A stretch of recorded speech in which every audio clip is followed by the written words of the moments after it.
Selamat datang di pertemuan pertama pelaporan dan akuntansi keuangan. Pada pertemuan pertama ini ada 3 poin yang akan dibahas, yaitu manfaat belajar pelaporan dan akuntansi keuangan, topik apa saja yang di-cover, dan yang terakhir, sumber pembelajaran dari pelaporan akuntansi keuangan. Baiklah, kita masuk ke manfaat belajar pelaporan dan akuntansi keuangan. Saat ini muncul pertanyaan, apakah profesi akuntan bisa digantikan atau tidak dibutuhkan lagi di industri 4.0? Sebagaimana kita ketahui, dari industri 1 sampai dengan industri 4, hampir semua pekerjaan manusia itu semakin lama semakin dimudahkan. Dan tentu saja termasuk pekerjaan akuntan. Dari industri sebelumnya sampai sekarang, sebenarnya selalu muncul pertanyaan atau kekhawatiran tentang hilangnya suatu pekerjaan. Jawabannya tentu saja iya. Pekerjaan tertentu mungkin hilang, tetapi akan muncul pekerjaan baru. Pekerjaan baru itu membutuhkan skill baru. Begitu pula dengan akuntan. Dulu ketika akuntan masih dilakukan secara manual, ketika komputer muncul, maka pekerjaan akuntan yang manual hilang, tetapi pekerjaan akuntan yang komputer itu menjadi baru. Begitu juga dengan industri 4.0. Ketika segala sesuatu bisa terhubung satu sama lain, maka informasi yang ada itu bisa digunakan untuk membuat pekerjaan menjadi lebih mudah dikerjakan. Begitu juga dengan pekerjaan akuntan yang selama ini mungkin yang sifatnya rutin itu tidak mampu dilakukan oleh komputer, saat ini bisa dilakukan oleh komputer karena mereka, yaitu komputer, bisa mengerjakan tugas-tugas yang sifatnya rutin. Kalau kerjaan yang sifatnya rutin sudah bisa dilakukan oleh komputer, berarti pekerjaan akuntan harusnya yang dibutuhkan saat ini adalah kemampuan untuk membuat judgement. Judgement yang dimaksud apa? Judgement yang dimaksud yaitu tentu saja pada saat akuntan menghadapi suatu transaksi. Nah, ketika ada transaksi muncul, maka transaksi yang khususnya sifatnya bisa saja tidak rutin, maka itu membutuhkan judgement dari seorang akuntan. Jadi di dalam industri 4.0, betul bahwa pekerjaan akuntan yang sifatnya rutin itu sekarang sudah bisa digantikan oleh komputer. Itu berarti kita seharusnya sebagai akuntan itu melakukan upskilling. Kemampuan kita meningkat dari hanya sekedar mencatat, tetapi harusnya kita mampu untuk membuat judgement dan bagaimana informasi itu bisa digunakan untuk pengambilan keputusan bisnis. Berikut ini kita akan lihat salah satu contoh aplikasi akuntansi di zaman sekarang, zaman 4.0. Di zaman 4.0 salah satu ditandai dengan adanya penggunaan cloud computing. Begitu juga dengan aplikasi akuntansi. Aplikasi akuntansi pada saat ini juga ada yang berbasis cloud.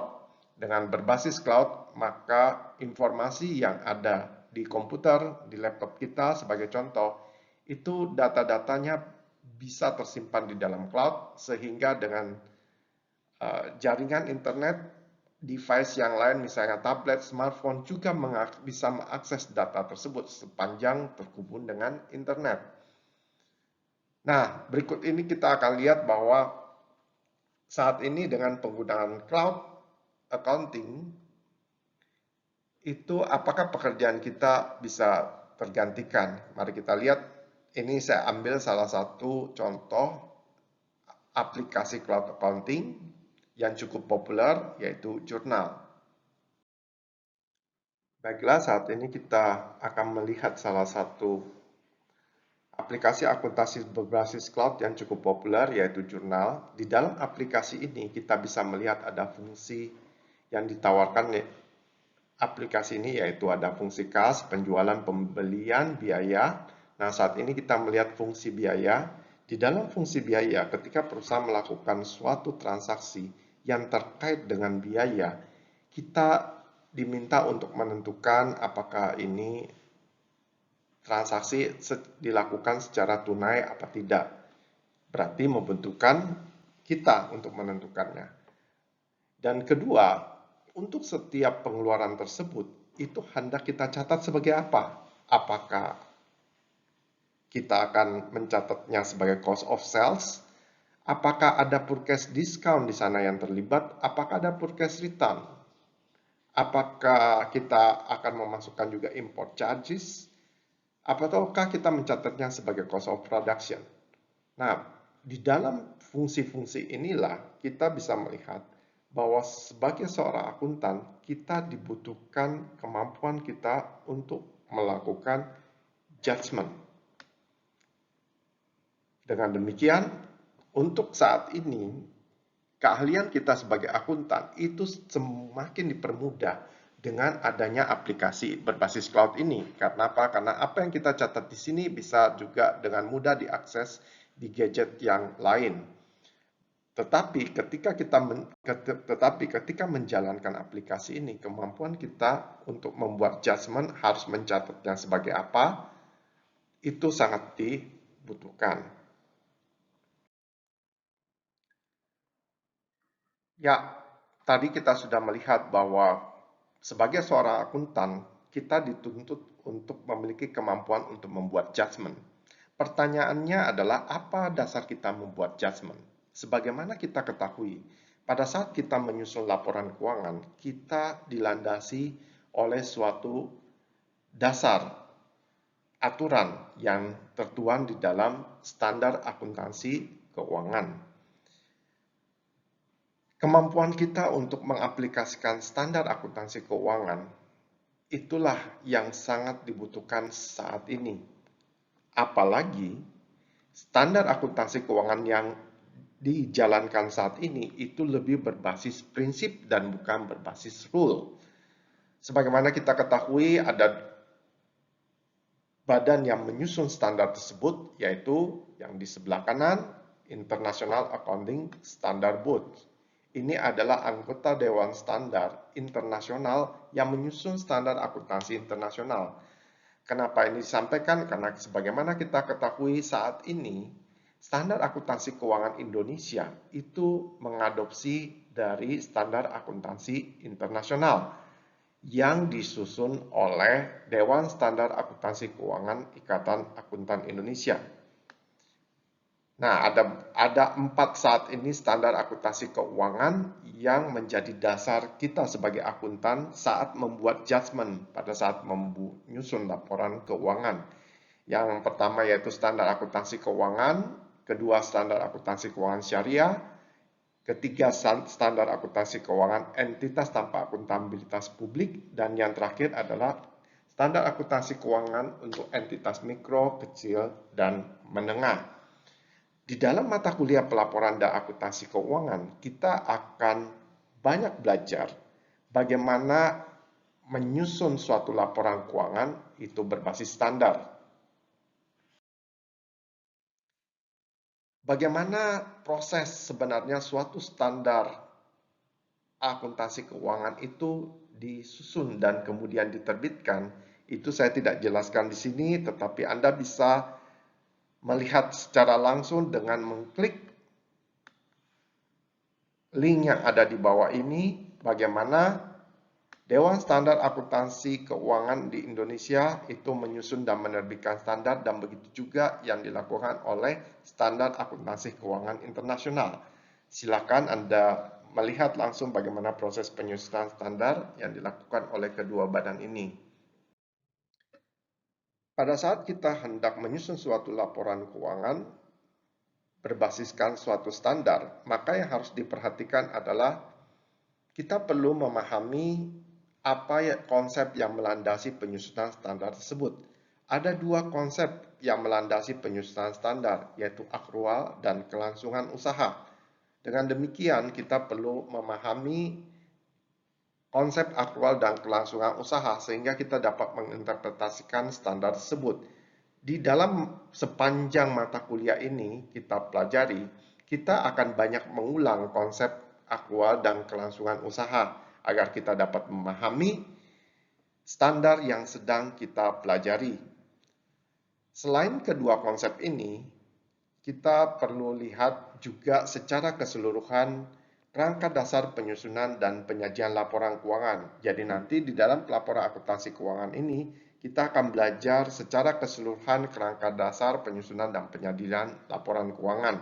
Karena inilah yang menjadi dasar penyajian laporan keuangan dan tentu saja menjadi dasar pada saat Dewan Standar itu hendak menyusun laporan keuangan. Kedua konsep yang disebutkan, yaitu akrual dan kelangsungan usaha, itu adalah bagian dari kerangka dasar penyusunan dan penyajian laporan keuangan. Selain kedua konsep dasar yang diatur di dalam kerangka dasar juga mengatur elemen tentang laporan keuangan. Ada 4 hal yang biasanya diatur di dalam kerangka dasar terkait dengan elemen laporan keuangan, yaitu definisi, pengakuan, pengukuran, dan penilaian, dan penyajian. Elemen laporan keuangan yang dimaksud adalah aset, kewajiban, ekuitas, pendapatan, dan biaya. Sebagai contoh, elemen aset, misalnya perusahaan membeli sebuah bus. Pada saat perusahaan membeli sebuah bus, sebagai akuntan, kita perlu membuat judgement. Apakah bus itu kita akan catat sebagai fixed asset atau sebagai inventory? Apakah kita akan mencatatnya sebagai fixed asset atau inventory? Maka kita perlu mengetahui definisi dari inventory dan fixed asset. Definisi dari fixed asset dan inventory itu diatur di dalam standar. Selain definisi, standar juga akan mengatur kapan kita mengakui aset tersebut. Apakah pada saat aset tersebut dipesan, dikirim, atau harus sampai tiba di tempat kita sebagai pembeli aset tersebut. Kapan suatu aset itu diakui? Itu berkaitan dengan recognition. Pada saat kita juga membeli aset tersebut, pertanyaan yang sering kali muncul adalah, apakah aset tersebut hanya dihitung berdasarkan kos belinya? Sebagai contoh, kalau untuk membeli sebuah bus saja, harganya misalnya 1 miliar. Tetapi ternyata bus ini mesti dikirim, dan untuk dikirim ke tempat kita itu ada kos pengiriman. Anggaplah kos pengirimannya adalah 100 juta. Nah, pertanyaannya adalah, apakah aset yang dibeli ini nilainya hanya 1 miliar atau 1 miliar ditambah 100 juta? Pada saat pertama kali kita hendak menentukan berapa kos beli dari aset tersebut, itu berkaitan dengan initial measurement atau pengukuran pada saat pertama kali perolehan aset. Ini pun hal yang diatur di dalam standar. Masalah pengukuran yang juga diatur di dalam standar adalah subsequent measurement atau pengukuran setelah perolehan. Sebagai contoh, pada saat kita sudah membeli aset tersebut dan ternyata aset tersebut membutuhkan pemeliharaan. Pertanyaannya adalah, apakah pemeliharaan ini akan kita tambahkan langsung sebagai nilai dari aset atau langsung kita catat sebagai biaya?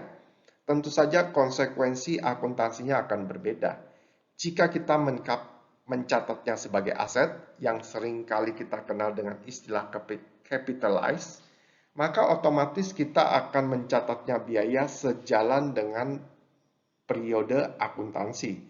Jadi kita tidak langsung mencatatnya sebagai biaya pada periode berjalan, tetapi kita akan bagi ke dalam beberapa periode akuntansi. Nah, masalah pengukuran setelah perolehan awal itu juga diatur di dalam standar. Dan tentu saja pengukuran yang akan dilakukan pada saat aset tersebut akan dilaporkan di dalam laporan keuangan. Pada saat kita hendak melaporkan di dalam laporan keuangan, tentu kita harus menentukan berapa angkanya. Nah, berapa angkanya akan tergantung bagaimana cara kita mengukurnya. Sebagai contoh, seandainya pembelian bus tadi di awal kita akui sebagai fixed asset, maka pada saat hendak kita laporkan di dalam laporan keuangan, kita punya pilihan apakah kita akan mencatat nilainya berdasarkan cost model atau revaluation model. Kalaupun kita mencatat sebagai cost model, kita memiliki beberapa teknik untuk mencatatnya. Apakah kita mencatat menggunakan metode garis lurus?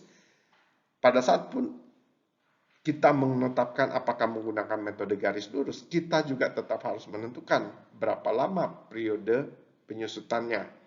Dan tentu saja selain metode garis lurus, ada beberapa metode penyusutan lainnya seperti double declined method atau the sum of the year digits. Nah, sampai saat ini kita bisa melihat bahwa ternyata begitu banyak hal yang harus menjadi pertimbangan akuntan. Dan apa yang menjadi pertimbangan akuntan itu akan menentukan berapa dan bagaimana suatu transaksi itu dicatat di dalam laporan keuangan. Di dalam contoh ini saya menggunakan bagaimana pembelian bus itu dicatat di dalam laporan keuangan, dan ketika kita catat begitu banyak hal yang harus diputuskan oleh seorang akuntan. Nah, tentu saja bagian mana yang tidak perlu lagi dilakukan oleh akuntan. Tentu saja aplikasi akuntansi yang saat ini, pada saat kita mencatatnya, kita tidak perlu lagi mengecek apakah jumlahnya dihitung dengan benar atau tidak, karena komputer akan menghitungnya dengan sangat baik. Dan kemudian ketika kita memilih metode apa yang akan kita gunakan untuk mencatat aset tersebut, itu otomatis bisa dihitungkan oleh komputer. Berarti kemampuan-kemampuan seperti perhitungan matematika untuk aset tersebut itu bisa dibantu oleh komputer. Tetapi bagaimana kita membuat judgement untuk setiap transaksi itu masih membutuhkan keahlian kita sebagai akuntan untuk saat ini. Kenapa selalu saya katakan untuk saat ini? Karena kita tidak tahu apakah kalau di industri 5.0 misalnya, atau jangan-jangan masih tetap di masa industri ini, ternyata kemampuan judgement pun bisa digantikan oleh robot. Nah, kalau ada robot sudah sampai secerdas kita, saya pikir pada masa itulah mungkin kita harus menemukan keahlian baru selain yaitu kemampuan untuk membuat judgement, karena suatu saat siapa tahu robot pun bisa menggunakan judgement tersebut. Nah, dengan demikian itulah contoh bagaimana suatu transaksi itu dilaporkan dalam laporan keuangan dan semuanya membutuhkan judgement, dan semua judgement itu didasarkan oleh kemampuan kita pada saat kita menginterpretasi standar yang disusun oleh para anggota Dewan Standar. Dengan demikian, hal terakhir yang harus dilakukan adalah menentukan akun tersebut akan kita sajikan di mana. Jika tadi kita putuskan akun tersebut adalah dicatat sebagai aset tetap, maka di dalam standar itu diatur bahwa untuk aset tetap itu akan dikategorikan di dalam kelompok aset tidak lancar, sehingga kita bisa sajikan di sana, dan standar juga akan mengatur apa saja yang perlu diungkapkan terkait dengan aset tetap tersebut. Misalnya metode penyusutan apa yang kita gunakan, itu perlu diungkapkan. Nah, dengan demikian, di dalam mata kuliah pelaporan dan akuntansi keuangan, kita sudah bisa lihat bahwa materi kita itu menuntut kemampuan yang dibutuhkan saat ini, yaitu kemampuan untuk menginterpretasikan standar dan menggunakan pengetahuan itu untuk menganalisis suatu transaksi dan menggunakan judgement kita untuk menentukan bagaimana melaporkan transaksi tersebut di dalam laporan keuangan.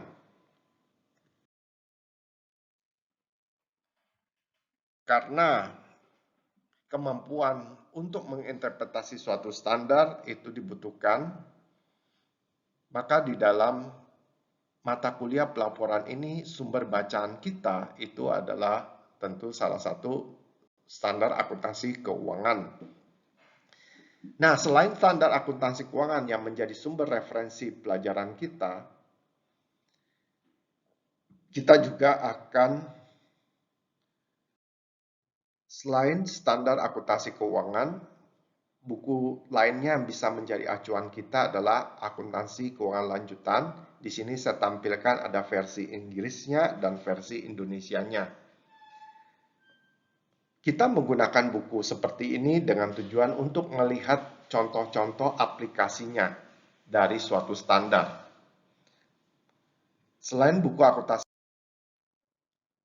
buku berikutnya yang kita gunakan untuk acuan pelaporan adalah akuntansi keuangan menengah. Akuntansi keuangan menengah itu banyak memberi contoh-contoh kasus penerapan standar akuntansi itu untuk setiap akun, mulai dari inventory sampai dengan fixed asset dan juga investasi.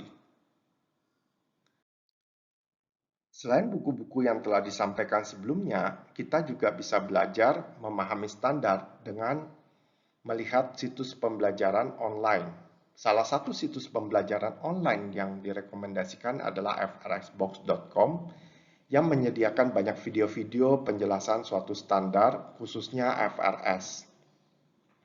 Dengan demikian, pada pertemuan hari ini kita sudah membahas benefit, topik, maupun sumber-sumber yang dibutuhkan untuk bisa memahami standar. Benefit yang akan kita peroleh yaitu memperoleh skill yang dibutuhkan di era industri 4.0, yaitu kemampuan untuk interpretasi dan mengaplikasikan standar akuntansi keuangan. Dengan demikian, maka topiknya tentu saja ya seputar standar akuntansi keuangan itu sendiri dan aplikasinya. Dan tentu saja terakhir yaitu sumber bacaan kita yang utama tentu saja adalah standar akuntansi keuangan.